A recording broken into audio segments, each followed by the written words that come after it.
అద్వైత పరిప్రశ్నోత్తర రత్నావళి పుస్తకములో నుంచి 26వ ప్రశ్న. తత్ సృష్ట్వా తదేవానుప్రావిశత్. దాన్ని సృష్టించి అందులో వచ్చి చేరాడు. ఎందుకు సృష్టించాడు, ఎందుకు తనను బంధించుకున్నాడు వివరించండి అనేదా ప్రశ్నకు సమాధానంగా, పరమాత్మ సద్ఘన చిద్ఘన ఆనందగణుడు. మరేది అందులో చేరడానికి వీలులేదు. అలాంటప్పుడు అందులో అనడానికి కారణమేమి?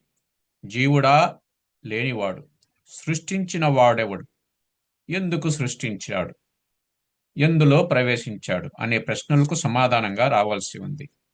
జీవుడా అంటే లేనివాడు, అంటే జీవుడు అనేవాడు లేడు. ఎందుకంటే అహం బ్రహ్మాస్మి అనుకున్నప్పుడు జీవుడు అనేవాడు లేడు.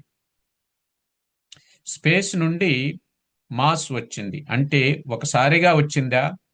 నీళ్లలో నుండి మేఘాలుగా వచ్చి మంచుగా గడ్డ కట్టాలంటే ఒక ప్రొసీజర్, దానికి కాలం కావాలి. దేశమే స్పేస్. అందులో నుండి రజోరూపమైన పరిగెత్తుతున్నట్లు అనిపించే కాలమే అమ్మవారి శక్తి. అది తమోరూపమైన వస్తువుగా కనిపిస్తుంది. దేశకాల వస్తువులుగా సత్వ రజస్తమస్సులు కనిపిస్తున్నాయి. అదే వెష్టిలో ప్రత్యేగాత్మ సంకల్పం అనే ఆలోచన ద్వారా పొటెన్షియల్గా ఉన్న తానే కైనెటిక్ అయ్యాడు. ఇది హోల్డర్లోనున్న కరెంట్ ఒక వైరు ద్వారా ఫ్యాన్లోకొచ్చి తిరిగినట్లు క్రమంగా ప్రాణము అనే రజస్సు, శరీరం అనే తమస్సు ఏర్పడడానికి 9 నెలల కాలం పట్టింది. తన ఆలోచన అంటే దేహం ధరించాలి, దానితో ఈ అనుభవం పొందాలి అనే వాసన వలననే శరీరాన్ని సృష్టించుకున్నాడు, తయారు చేయలేదు.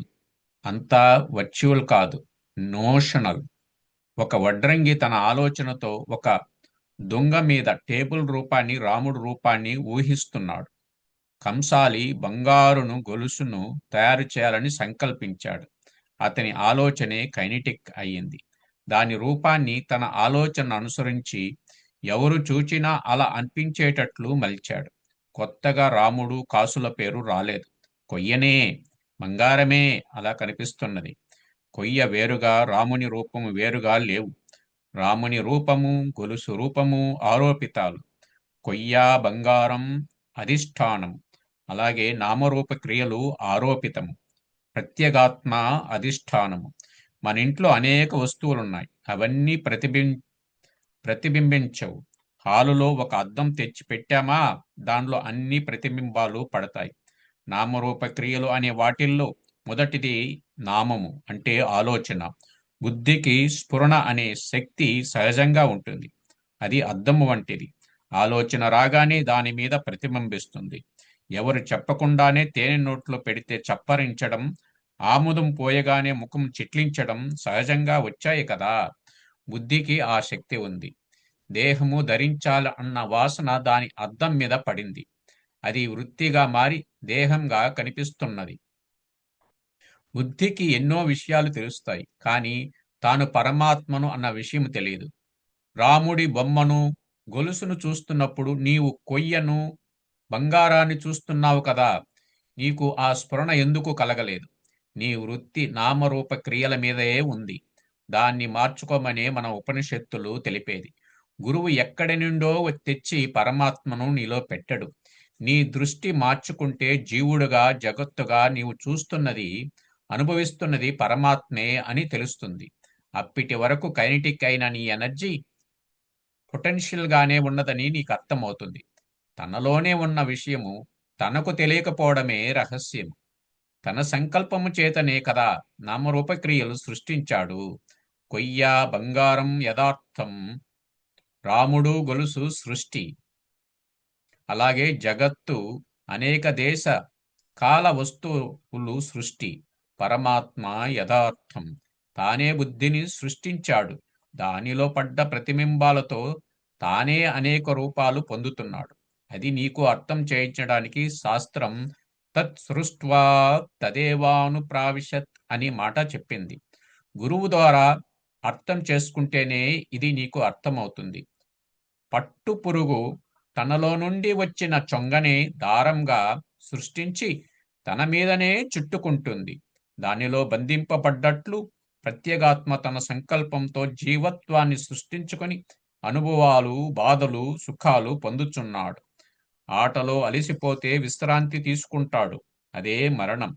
మళ్ళీ ఆట ప్రారంభిస్తాడు. అవే జన్మలు, జన్మాంతరాలు. తెలుసుకుంటే ఇవన్నీ పోతాయి. నస పునరావర్తతే అన్న భగవద్గీత వాక్యం. ఇది తెలుసుకుంటే ఆట ఆడవలసిన పని లేదురా అని చెబుతున్నది సాలెపురుగు తన చొంగను చుట్టుకుంటున్నది. నేనెలా వేసుకుంటున్నాను అని అనుమానిస్తావా?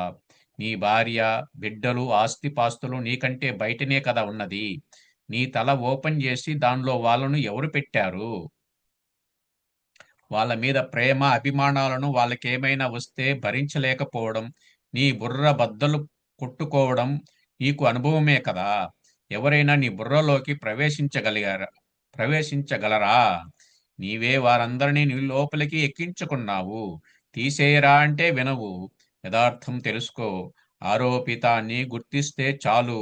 అధిష్టానం నీ దగ్గరే ఉంది. అందులో మరేదీ ప్రవేశించలేదు.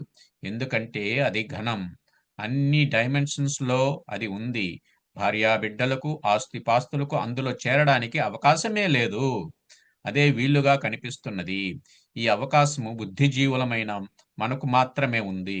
సృష్టిలో వాసన, జ్ఞానం మాత్రమే ఉన్న జీవరాశులకు ఈ అవకాశం లేదు. పరమాత్మ ఎంత దయామయుడు! మానవులకు మాత్రమే ఈ అవకాశం ఇచ్చాడు. ఈ జన్మను సార్థకం చేసుకో. బాహ్యమైన వాటిని కోరి వాని వెంటబడి దొరకలేదని చింతించవద్దు. సంకల్పం చేసుకో. ఈ జన్మలోనే సాధించకపోతే ఎన్ని జన్మలకైనా ఈ బాధలు తప్పవు. ఎందుకంటే నీవే సర్వశక్తిమంతుడువు. శాశ్వత అశాశ్వతలను చూడగల శక్తి నీ బుద్ధికే ఉంది. నిత్యానిత్య వస్తు వివేకము కలిగి ఈ జన్మలో నీవెవరో తెలుసుకో. నిత్యం వర్చువల్, అనిత్యం నోషనల్. ఎవడైనా వీలునామా సృష్టించాడు అంటే అది యథార్థం కాదు కదా. అలాగే జగత్ సృష్టి అసలైన వీలునామా బయటపడగానే క్యాన్సిల్ చేయకుండానే ఈ సృష్టించిన వీలునామా పోతున్నది కదా. ఈ జన్మలో నీవెవరో నీవు తెలుసుకో. ఆరోపితాన్ని నేను అని అనుకుంటున్నావు. అవకాశాన్ని సద్వినియోగం చేసుకో. కఠోపనిషత్తులో ఋషి ఉత్తిష్ఠత, జాగ్రత్త, ప్రాప్ ప్రాప్య ప్రాప్యవరాన్ని బోధిత అని ఎలుగెత్తి హెచ్చరిస్తున్నాడు. ఓ మానవుడా, లే, మేల్కొంచు. నీ నిద్రమత్తును వదిల్చే సద్గురువు రామనాథం గారిని చేరుకో. శరణాగతి చెయ్యి.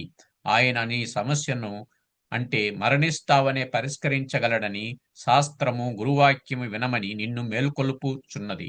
ఎద్దులు నడుస్తున్నా దాన్ని కొట్టాలి అని లేకపోయినా నడిపేవాడు తోక మెల్లిపెట్టడమో చెన్నాకోలుతో ఝులిపించడమో చేస్తాడు కదా. దాన్ని ఉత్తేజపరిచినట్లే శాస్త్రము స్తబ్దుగా ఉన్న మనలని ఉత్తేజపరుస్తున్నది. రేపు 27వ ప్రశ్న, అభ్యాసము, వైరాగ్యము అంటే ఏమిటి అనే ప్రశ్నకు సమాధానంగా తెలుసుకుందాం. అందరికీ ధన్యవాదాలు. ఓ